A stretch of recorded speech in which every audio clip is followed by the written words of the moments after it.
US President Donald Trump has been on the phone again today, this time with his Ukrainian counterpart, Volodymyr Zelensky. Zelensky says the conversation with Trump was positive and very substantive, as well as frank.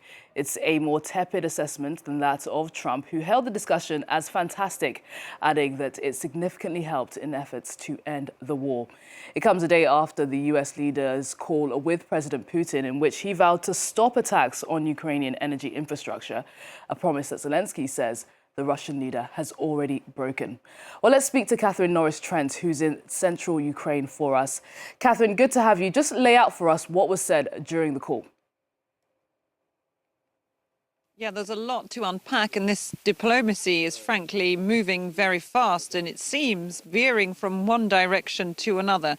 So just 24 hours after his phone call with Vladimir Putin, President Trump hailed a fantastic phone call with Volodymyr Zelensky of Ukraine, the Ukrainian president, saying that they are on the right path. He also said that they had a good conversation. It lasted for around an hour. Zelensky described it as frank, so addressing, we believe, some of the concerns that Ukraine has about the conversation Trump and Putin held yesterday. Zelensky asked the US, it has emerged for more air defense systems, of course, as the Russian aerial attacks, bombs and drone attacks across the country continue. And it seems that in a statement put out by the US officials, that President Trump has agreed to help Ukraine look for more air defense systems, perhaps by redeploying missile systems are available. It said it's going to look to see what's available, particularly in Europe. So lots of people in the European continent will be wondering where that's going to come from precisely as well. They both said the diplomacy is to continue in coming days in Saudi Arabia. President Zelensky undermined that he was committed to an unconditional ceasefire, again saying that the Russian President Vladimir Putin had only agreed to a limited ceasefire, which would involve not striking infrastructure around energy, so pointing out the differences there. They're also set to talk about security in the Black Sea. And another crucial point, which has been underlined by the US, is that apparently Donald Trump suggested to Zelensky that the US could perhaps take control of some of the power plants, such as the huge nuclear power plant, Europe's largest nuclear plant, in Zaporizhia. So that's another idea coming off the table. The ideas, the suggestions coming thick and fast.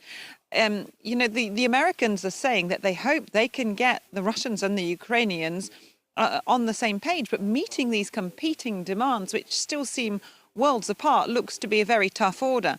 Nonetheless, President Zelensky, in his office's readout of the call, effusively thanked President Trump and the Americans. He made a point of doing so and said he believed that peace was possible within the coming year.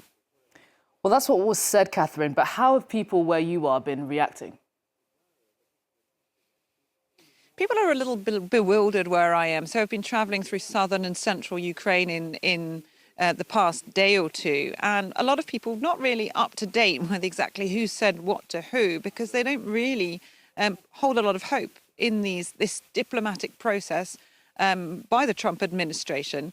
Of course, they have heard what Trump and Putin have said, and they've been following it perhaps rather cynically, rather skeptically, saying that peace should not be discussed by these two men and that Ukraine should have a say in its own future. And when you asked about, do you think that President Zelensky is doing the right thing, offering this unilateral ceasefire for 30 days, there are really a mix of opinions. There are those who think that Ukraine should hold strong and not make any military concessions, not make any concessions on territory. Other people, though, saying, perhaps we should be willing to compromise. The war has gone on long enough. And if you ask about overall how they think President Zelensky is doing in this face of this huge turnaround from the United States, its key ally, well, there's some pretty choice words, let me tell you, for President Trump. One elderly man we were speaking to in a mining town just this afternoon said that if he had been President Zelensky, he would have taken a shotgun to the American president. So perhaps a good job that he's not in that diplomatic role. In any case, we've seen perhaps support for President Zelensky in Ukraine, which had been dropping as this war dragged on, take a boost after that very fiery Oval Office fallout. So he's had something of a popularity boost now, but whether he can get the results which will will please Ukrainians, of course, is another matter. Yeah, time will have to tell.